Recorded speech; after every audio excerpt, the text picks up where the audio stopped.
alunos do terceiro ano, vamos iniciar o estudo do PET complementar. E aí esse PET complementar dessa semana, ele é um PET interdisciplinar. Hoje eu vou falar um pouco sobre escravidão e escravização, e nós temos também esse tema pertinente à matéria de filosofia presente nesse PET. A escravidão, ela inicia desde o início dos tempos em que o homem se organiza em sociedades. E por que o homem escraviza o outro? Muitas vezes porque se vê em uma hierarquia e a partir dessa hierarquia é pertinente àquele local fazer escravos. Porém, a escravidão iniciada, por exemplo, na antiguidade, ela é diferenciada da escravidão atual e da escravidão implementada durante o período colonial nas Américas. Vou dar alguns exemplos. Na Grécia, por exemplo, a escravidão era feita por dívidas de pessoas que não conseguiram pagar aquelas dívidas e não tinham como fazê-lo. A partir disso, aquele que havia emprestado dinheiro ou que precisava receber essas dívidas, ele podia escravizar aquela pessoa que estava o devendo. Certo? Na África havia escravidão antes da chegada dos europeus. E como era a escravidão na África?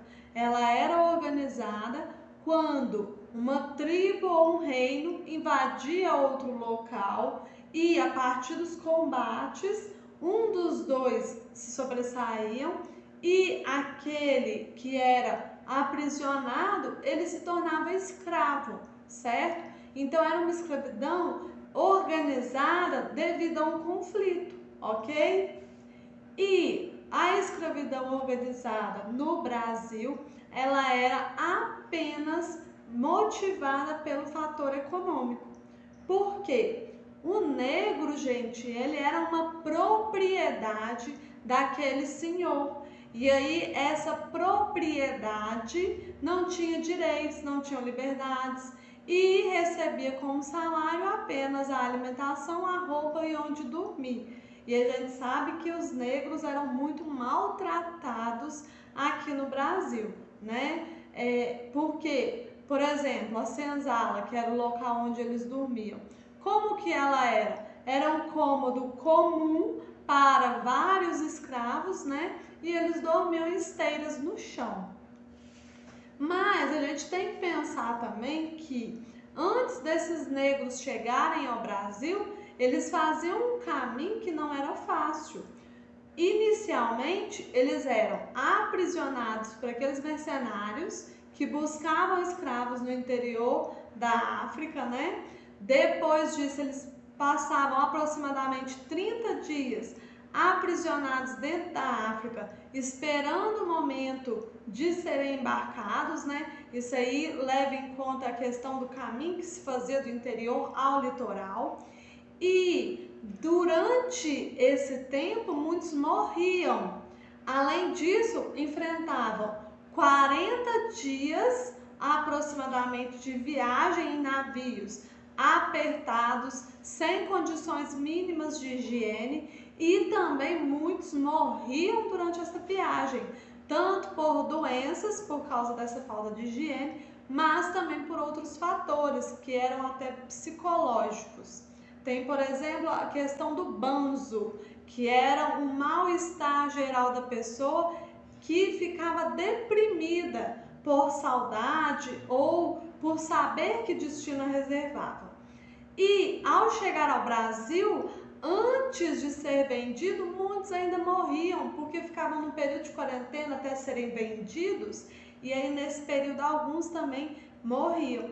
Então a gente faz uma estimativa de que apenas 40% dos escravizados capturados na África chegavam ao Brasil e poderiam trabalhar. O restante morria nesse caminho. O negro, ele era muito necessário ao trabalho dentro do Brasil. Por quê?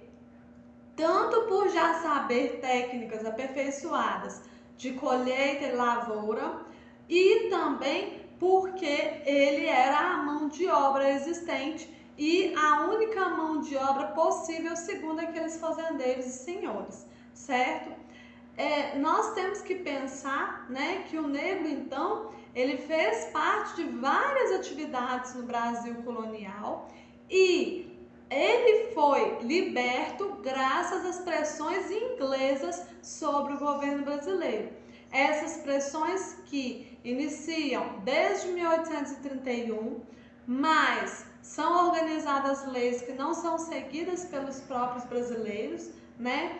A Lei Eusébio de Queiroz de 1850 é um exemplo disso, né? Que proibia o tráfico de escravos e, apesar disso, ainda ocorria tráfico de escravos dentro do Brasil. E depois outras leis que foram criadas na tentativa de fazer uma libertação gradual dos escravos. É o exemplo da lei do sexagenário, que libertava todo o escravo acima de 60 anos de idade, mas nenhum negro sobrevivia até essa idade, né? E nós temos também, né, em 1888, a assinatura da Lei Áurea, que realmente declarou o final da escravidão no Brasil, mas principalmente organizada por pressões inglesas sobre o Brasil. A Inglaterra que esperava o quê? Com a libertação dos escravos, ter mais consumidores para os bens produzidos em seu país, certo? A partir disso, nós temos então esse cenário onde os escravos são libertos, porém muitos fazendeiros se recusam a recrutá-los e acabam recrutando os imigrantes, e esses negros passam a ser rechaçados às margens da sociedade, certo?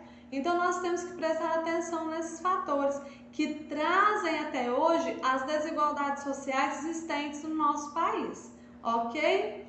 Nós temos que pensar também que atualmente ainda temos casos de escravidão contemporânea. Então isso é uma parte da filosofia, mas eu vou dar uma pincelada rápido. A questão da escravidão contemporânea, ela é muito recorrente no nosso país até os dias de hoje.